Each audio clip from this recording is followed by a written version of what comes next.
everybody. I'm Debbie O'Neill of Scrap Me Quick Designs and the popular Let's Learn Cricut Design Space Facebook group.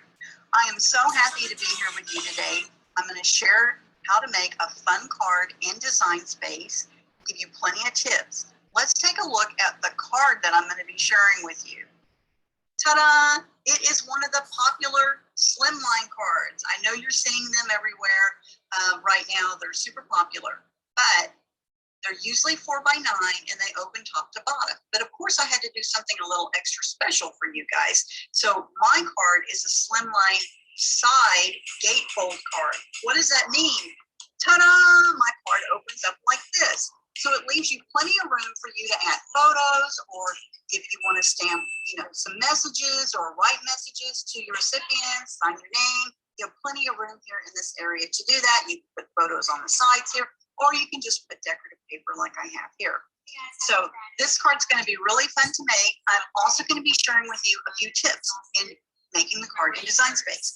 One of the things that everybody's kind of fuzzy on is sometimes when you import an SVG file, how do you attach the score lines? And so in Design Space now, you have to do a couple of things to make that happen. So I'm going to show you that in class today.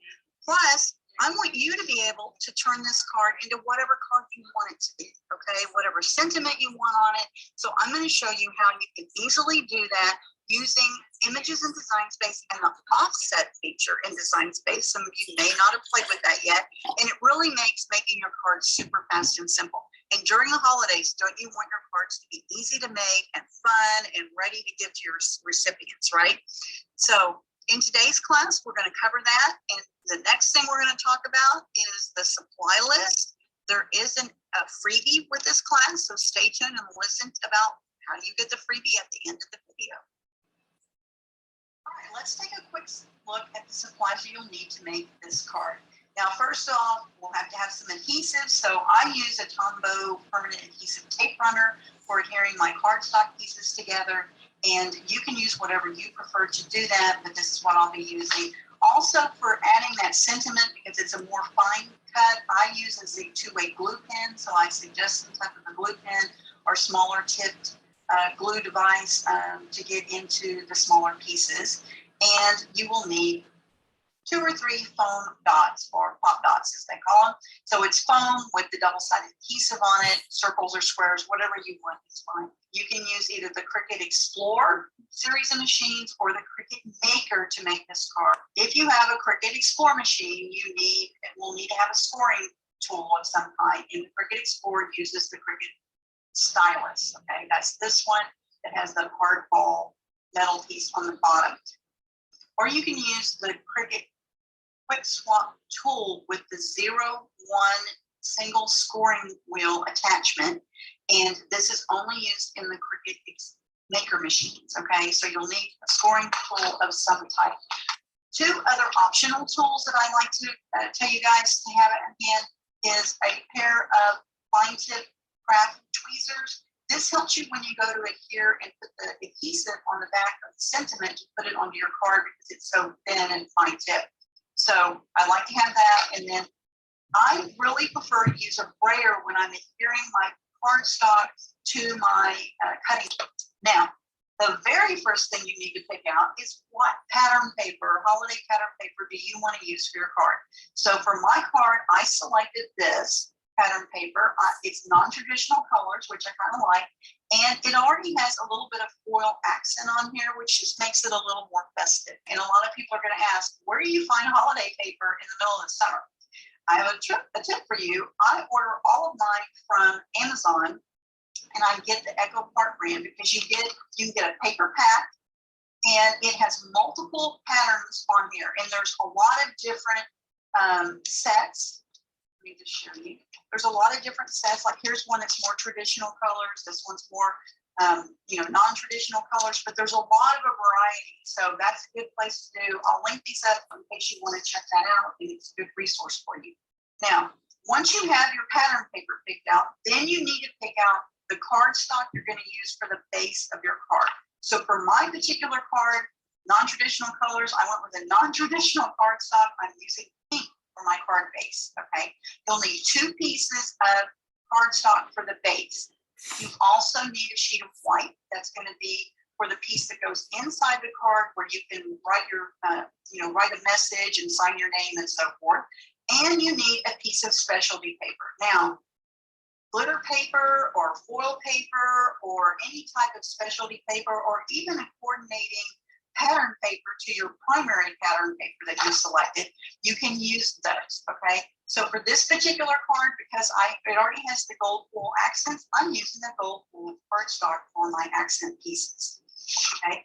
And you'll also need to have your cutting mat, all right? So I'm using the Cricut Maker to cut my card, and I'm using a Cricut Light Grip mat. I just prefer that when I'm cutting cardstock.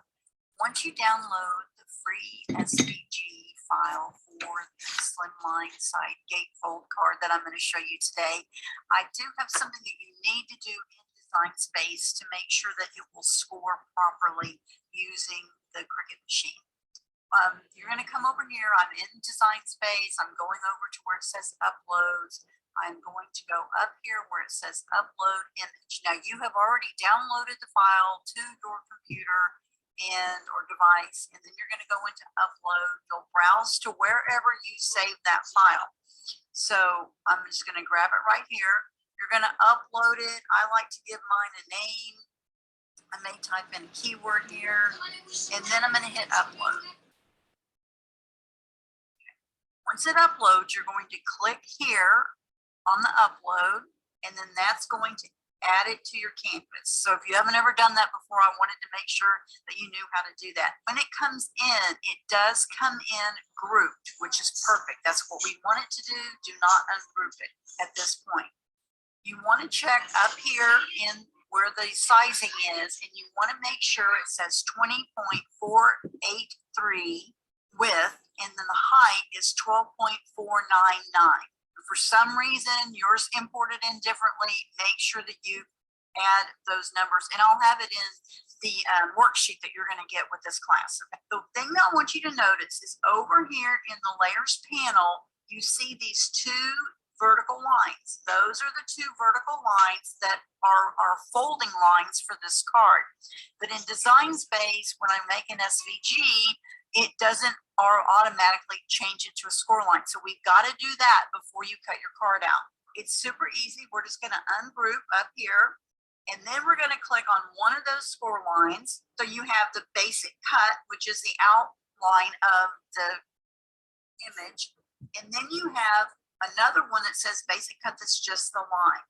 That's the one you want to click on, and we're going to come over here underneath operations, and this is how we change it to a score line. So you're going to click the little down arrow, and right now it's selected on basic, but we're going to scroll down here to score, and we're going to change it to score. Okay, and you'll see that it changed colors. It's no longer a black cut line. And you'll notice here in the layers panel, it says score next to it instead of basic cut. Okay. Now, there's one more thing you have to do. You must attach a score line to your base, or it's going to show up as two separate things when you go to the cutting mat. Don't let that happen. Super easy. You're just going to highlight that image completely, just like I did there. And then down here at the bottom of the layers panel, you're going to click attach. Okay. Now, when you look at this, it shows that it's one file. There's a basic cut, which is the outside cutting of this. And then there is a score line right here. We need to do it over to the other one on the other side because we have two score lines that we're dealing with here. And we're going to click on the basic score where it says basic cut, where this score line is, and we're going to go back over to operations, and we're changing it to score, right? And then we're going to highlight this area, and we're going to come over here to attach in the bottom of the layers panel.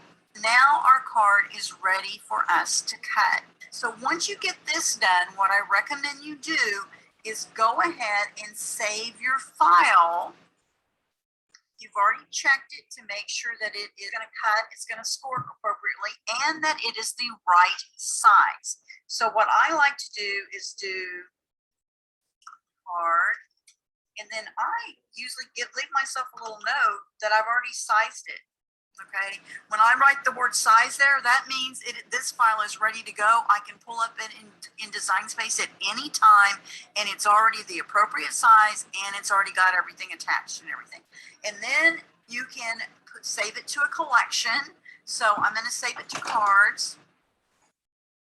And that'll just be basic cards, because you can use this file over and over and over again. That's why I gave you two separate files for this particular card. One is the Christmas side of it, and the other side is the basic, just the base of the card. And now all you have to do is cut this out. Now you're going to do the same thing where you're going to upload the decorative elements for the card, and you're going to, there's no, you're going to have to attach any lines there, but you'll go ahead and cut those pieces out. So get your pieces cut out. Now it's time to assemble our card. So once you have all the pieces cut out, then you want to make sure that you've got the two pieces cut that look like this. These are going to be your card base, and you have these two side pieces that have the flats on them, and you have the one sheet of white cardstock that goes in the center of your card. You have the two decorative square elements that create the trim on the front of the card, and you have your two pieces of pattern paper cut out. And then you have your sentiment, so you've got a background, a foreground, and then you have the sentiment with the offset outline. So the first thing we want to do is we are going to take our white piece of cardstock and we're going to adhere it to the inside of our card. So I'm just going to use a tape runner. I know it's going to sound funny on camera. Sorry about that.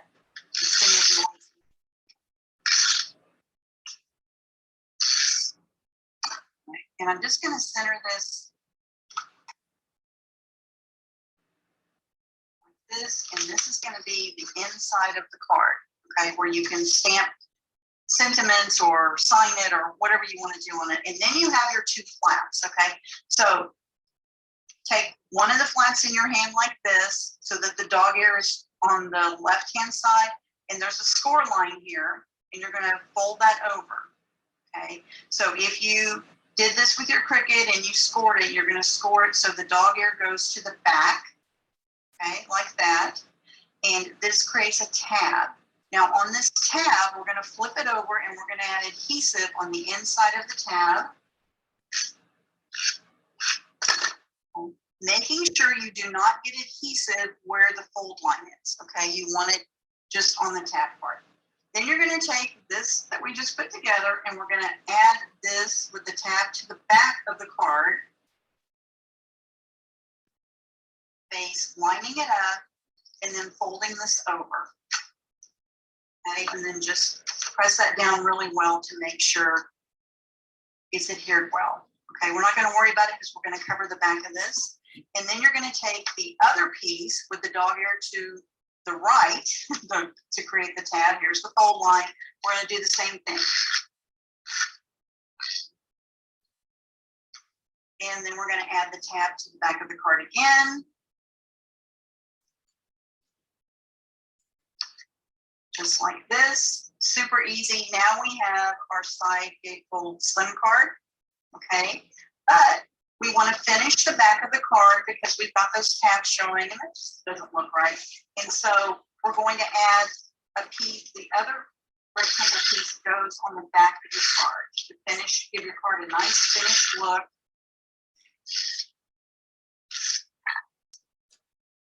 I'm just gonna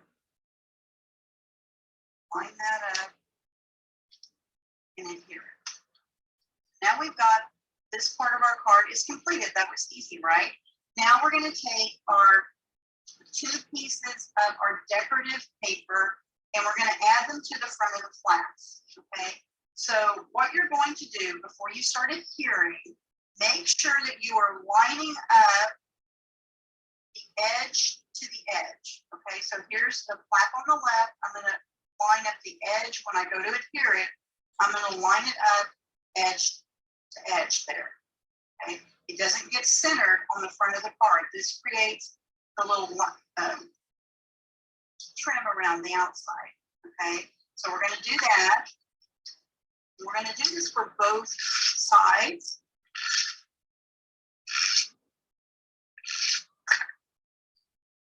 I'll line this up.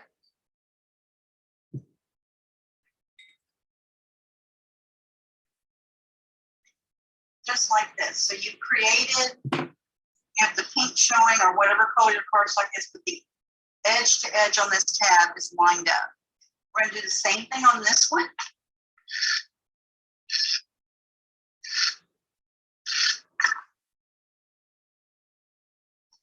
And I even sometimes lay this down so that I can just line this up even. Okay, so we've got the front like this. And then you're going to add your pattern paper to the front of this. Again, it's going to line up with the edge to the edge. Okay, so you're going to lay it on here so it covers the edge like this, and it ends up giving you that nice little specialty cardstock trim around your pattern paper. This card goes together really quickly once you get the pieces cut out. So it's really great to do a lot of cutting all at once and then just sit and assemble a bunch of cards at one time. Now lined up just like that. I'm going to do the same thing on this side. I want to make sure that I am lining it up edge to edge with the edge of the cardstock. And I usually just kind of lay it the other side down so I can make sure I've got the pattern paper in the same place. So when you close your card, it looks like it lines up. Okay, so here's this, and then we're going to add our sentiment to the front. So you've got a background piece, you've got the top piece, so we're going to glue those together. Okay, so we've got this piece, and then we're going to take our sentiment that we cut out, and for this card we did Be Merry and Bright. I'm going to add adhesive to the back of this first, so I just dab it on.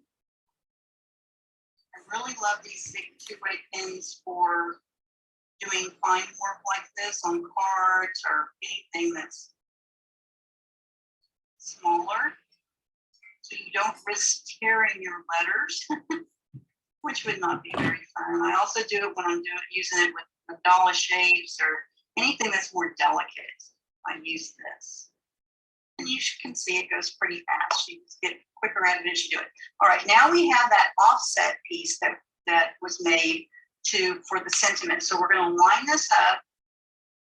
I love to use the tweezers for that because it helps me get it on there just where I want it. And now we have this piece done. And now it goes on the front of the card. Now, when I make my holiday cards, I always make sure that I'm thinking about when I mail them. So the flatter they are, the less likely they are to be damaged when you put them through the postal machine. And also they tend to, they weigh a little bit less. It's a little bit easier to get it into, a decent price range if you're going to be mailing these during the holidays. So I'm going to leave mine flat on the front. Now, if you're handing these out, you can certainly add some more foam dots to the back of this and pop this sentiment up if you prefer. But I'm going to go ahead and make mine flat, and I'm just going to use my tape runner to stick that onto the front of the card like this. But now comes the foam dots, okay? I told you needed 2 or 3. Now, for this particular shape, where you're going to be putting this is where this piece, see how it has a curve to it? That piece is going to line up where your folds are in your card, okay? Where the flaps are. All right, so here we go. We've got this lined up. So I'm going to put the foam dots only on the left side, okay? So I'm going to flip this over so I don't get confused about where I'm putting the foam dots.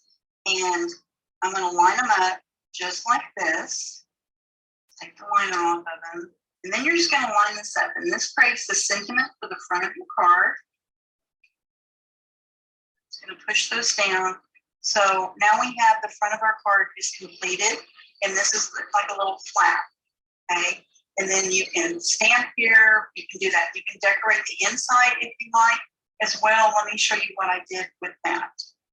Now the cut file, it gave you 4 pieces that you could cut for your pattern paper, okay? So what I do is I like to put that pattern paper on the inside flaps of the cards. So you can just adhere these, and it just gives a little more finished look to your card. So This is our finished card. This is a slimline gatefold card. You can use this for any occasion, really. So I wanted to show you some other examples of using this card style and how I changed up the look of them based on the pattern papers that I picked and the specialty paper that I picked. So you saw this one where I used the gold wool as background and so forth. On this one, I used glitter cardstock as my background and for my sentiment. And then I even created little circles in Design Space to mimic the berries on the front of my card to add it to this. Or I mentioned earlier that if instead of putting a different specialty paper as the trim around here in the sentiment area, I used a coordinating piece of pattern paper to my main pattern paper to just give it a completely different look. And I only used the specialty paper, which was black glitter cardstock on the front for the sentiment. So, have fun, play around with those. All right, one more quick thing I wanted to show you in Design Space, because I know you're wondering, what if you want to make your own sentiments for the front of these cards? It's so easy in Design Space right now because I'm going to show you the trick. Because you want to have a layered front, and to do that, you're going to want to create an outline around whatever words or sentiment that you want to put on the front of your card. So I'm going to go over here. If you haven't been in Design Space lately, there's a new menu option here on the left that's called Phrases. Okay, so it's underneath text before you get to upload. And we're just going to go in. Let's say I want the front of my card to say Happy Holidays. So I'm going to look in Design Space to see if there's some phrases that say Happy Holidays that I might want to use for the front of my card. So there's several in here that I could use. I picked this one. So I'm going to say add to canvas, and it's going to take a second. And so here is that phrase that I just picked out of Design Space. I want to create an outline around it so that when I stack my elements for the front of my card, so this goes on front of this. Okay, so when I stack this on top of each other, I want to have that white outline. How do you do that? All right, so here is Happy Holidays. Up here in the top menu, you're going to come up here to where it says offset. You're going to click the little down arrow, and it is automatically, it'll take a second. You'll see this green bar kind of scrolling along here. That lets you know that it's thinking, okay? So it is working. All right, now you're gonna see this big puffy blue outline around it, and we don't want it to be that big. I don't, anyway. So we're gonna go in and we're gonna just move this over, and you're gonna see it change. So now the puffy outline's getting smaller, and you can move it to as small or as big as you want. But this looks good to me, so I'm going to hit apply. Okay, don't panic. We don't want it black, but that's okay. You're going to cut it out of cardstock. But now you've got this, and we can just lift this one off, and you're going to notice that this is the outline now, right? And there is a little slice, sometimes depending upon what your image looks like, you'll get these little marks on here, which is where it's going to slice a hole out if you cut it out. I don't want that. You can come over here to the contour in the layers panel down here at the bottom. I'm going to click contour, and we're going to see, it's going to take that image, and I'm going to see where is that piece. Now, sometimes it comes in really big and it's really crazy. Okay, so I'm just using the zoom here for us to get to see it. So you'll notice that there's the little piece that we're seeing on the image, and you can click on that little area. It's going to highlight it here in this panel, and then when you just click off, that little mark is gone. Okay, and then we can take our top image and layer it over it to make sure that everything looks fine. And I know I'm going to want to cut this in white. So just to help visually remind me when I go to cut it, I can just take that back image, and I can come up here to operation, and I can just change it to white. And then I can layer this back on here. I can even highlight it and come over here to align and say center it. it's going to center it so I can make sure it looks great. Perfect. And then I'm going to come up here in my layers panel, I'm going to group it. So once I get the image created, then I can come over here and just drag it over and I can size it so that it fits in the area that I want to fit in. Well, I hope you enjoyed the card class today because I had a lot of fun doing it for you. And I hope we also inspired you to change up the look of your cards, right? And the tips that you learned using Design Space will help you when you go about doing that. And so I hope you enjoyed that.